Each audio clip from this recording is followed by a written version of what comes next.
आज हम बात करने वाले हैं मिंकी शर्मा मर्डर केस की। ये कहानी शुरू होती है उत्तर प्रदेश के आगरा शहर से।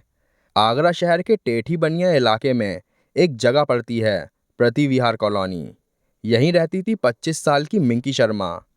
मिंकी के परिवार में थे उसके पिता, उसकी माँ, उसका बड़ा भाई और उसे मिलाकर 3 बहनें, जिसमें से मिंकी शर्मा सबसे छोटी थी। पिता अशोक शर्मा एक कोल्ड स्टोरेज में नौकरी करते थे। माँ घर संभालती थी। भाई दीपक प्राइवेट कंपनी में काम करता था और 3 बहनों में से 2 की शादी पहले ही हो चुकी थी। बस बची थी तो सिर्फ मिंकी शर्मा। उन दिनों घर में खुशी का माहौल था। 6 फरवरी 2026 को दीपक की शादी होने वाली थी। कार्ड बट रहे थे, तैयारी चल रही थी और मिंकी भी इन सब में पूरी तरह से लगी हुई थी। लेकिन इसी के साथ वो अपनी नौकरी भी संभाल रही थी। मिंकी संजय पैलेस में स्थित मारुति प्लाजा की 6ठी मंजिल पर बनी एक प्राइवेट कंपनी डिवीजन टेक्नोलॉजीज में एक एचआर मैनेजर के रूप में काम करती थी। उसी ऑफिस में एक और शख्स काम करता था, विनय राजपूत, जो कि आगरा की ही यमुना कॉलोनी का रहने वाला था। वो कंप्यूटर ऑपरेशंस और प्रशासनिक काम देखता था। रोज साथ में काम करने की वजह से वो मिंकी का ऑफिस में सबसे अच्छा दोस्त था। अब 23 जनवरी 2026 का दिन आता है। उस दिन मिंकी भाई की शादी के कार्ड बांटने में लगी हुई थी। इसी वजह से वो ऑफिस में देर से पहुंची। हालांकि बसंत पंचमी की वजह से बिल्डिंग के ज़्यादातर ऑफिस या तो बंद थे या स्टाफ बहुत कम था। जब तक मिंकी शाम तक ऑफिस पहुंची तब तक ज़्यादातर लोग जा चुके थे। सन्नाटा पड़ा था। सिर्फ अपने काम के चलते वहां पर विनय मौजूद था। मिंकी के वहां पहुंचने के बाद दोनों के बीच में कुछ देर बात हुई। ना कोई शोर था, ना कोई हंगामा। मिंकी ने विनय को अपने पूरे दिन के बारे में बताया। फिर वहां से वापस घर के लिए निकल गई। फिर शाम बीती, रात होने लगी, लेकिन मिंकी घर नहीं पहुंची। बार बार फोन मिलाने पर फोन नॉट रीचेबल आने लगा। जिस घर में कुछ देर पहले शादी की बात हो रही थी, वहां अब घबराहट फैल गई थी। दीपक ने तुरंत विनय को फोन किया।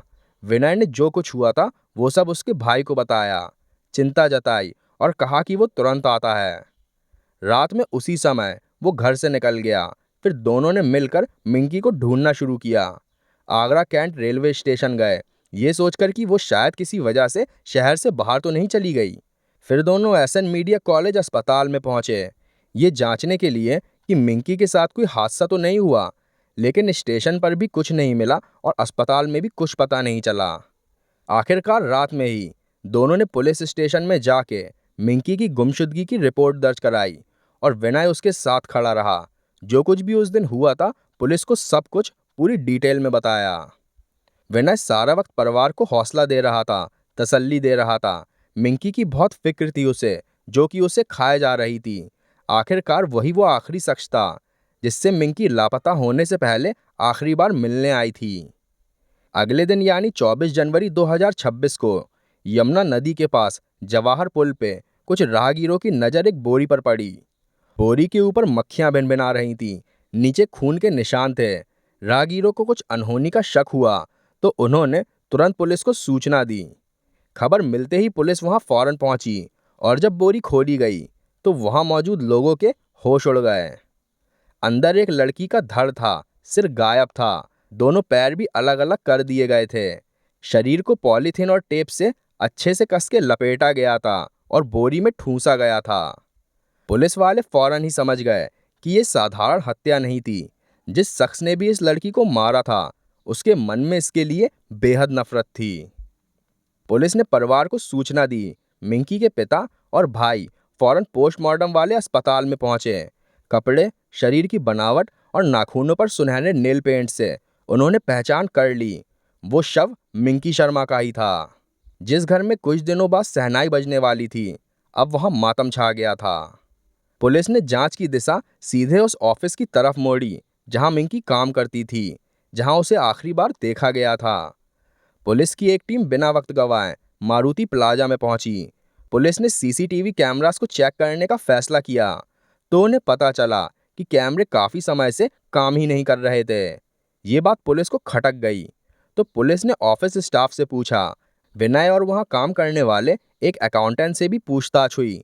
दोनों ने कहा कि उन्हें पता ही नहीं था कि कैमरा खराब है, और वो कब खराब हुआ इसका तो उन्हें कोई आइडिया नहीं था।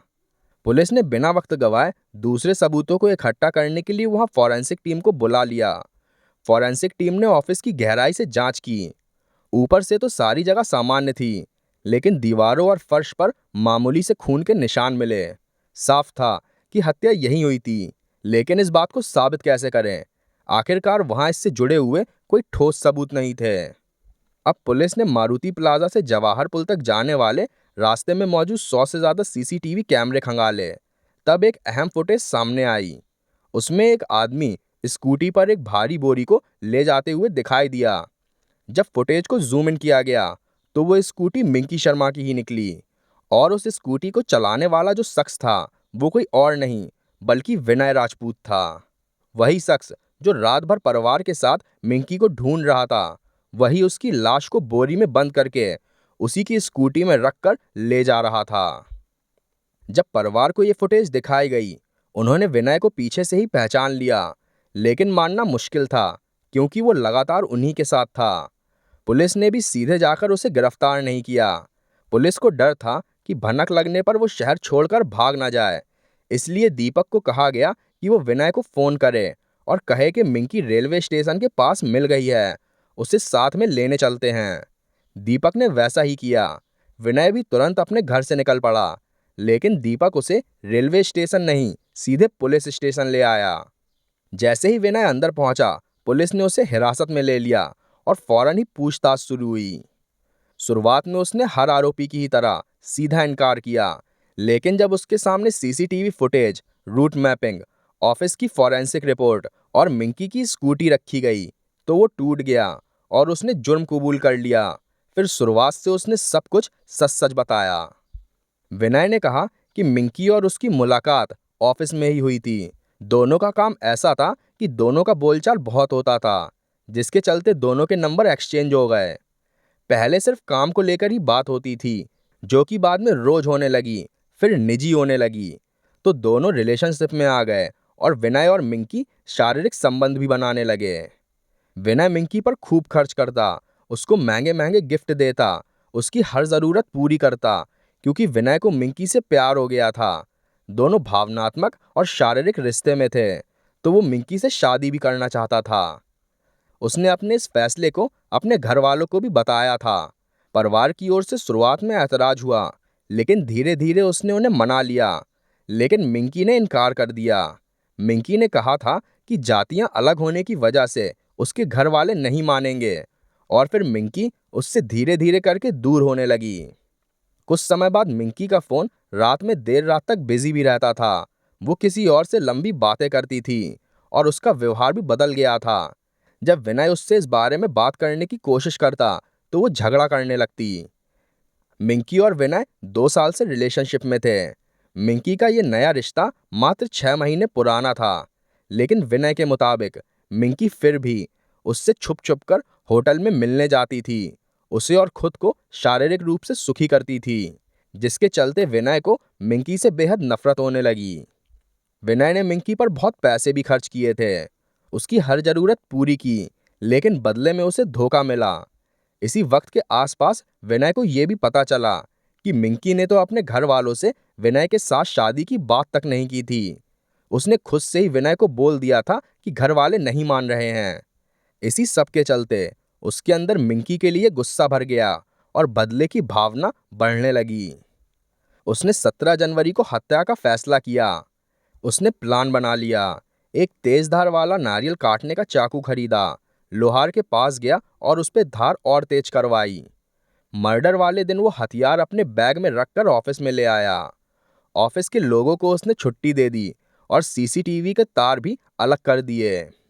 23 जनवरी 2026 की शाम जब मिंकी आई, दोनों के बीच में बात हुई, फिर बहस हुई। तभी मिंकी ने उससे भाई की शादी के खर्च के लिए 1.5 लाख रुपए मांग लिए, जिससे झगड़ा और बढ़ा। फिर विनय ने गुस्से में आकर बैग से हथियार निकाला और मिंकी पर ताबड़तोड़ हमला कर दिया। विनय ने मिंकी पर 8 से 10 बार बेहद गुस्से से भरे हुए वार किए, जिनके चलते कुछ ही देर में मिंकी की मौत हो गई। हत्या के बाद विनय ने क्राइम सीन साफ करना शुरू किया। फर्श, दरवाजे और आसपास की जगहें धो दीं। फिर शव की पहचान करना मुश्किल बनाने के लिए उसने मिंकी का सिर धड़ से अलग कर दिया। उसने पुलिस को कहा कि ये तरीका उसे एक क्राइम शो से देख कर आया था। सर धड़ से अलग होने के बाद भी बोरी में नहीं समा रहा था, तो उसने दोनों पैरों को भी काट के अलग किया। फिर शरीर के हिस्सों को पॉलीथीन में अच्छे से लपेटकर टेप से कसकर बांधा गया और बोरी में ठूंस दिया गया। आधी रात सूनी सड़कों पर मिंकी की ही स्कूटी से वह शव के हिस्सों को लेकर जवाहर पुल की ओर निकला, जो कि रास्ते में पड़ने वाले सीसीटीवी कैमरास में रिकॉर्ड हो गया, जिसमें विनय बोरी जैसी भारी चीज को घसीटता हुआ भी दिखाई दिया।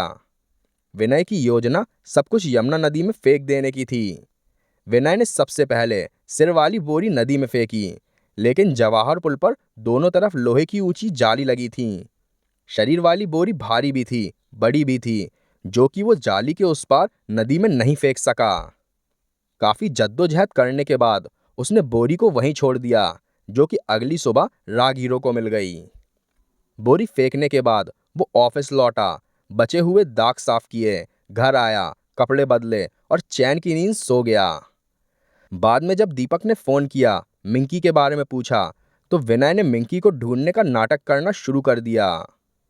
विनय के खिलाफ हत्या से सबूत मिटाने और हथियार इस्तेमाल करने से जुड़ी धाराएं लगाई गईं, जैसे बीएनएस 103(1) हत्या, बीएनएस 248 सबूत मिटाना और शव गायब करने से जुड़ी हुई धाराएं भी लगाई गईं।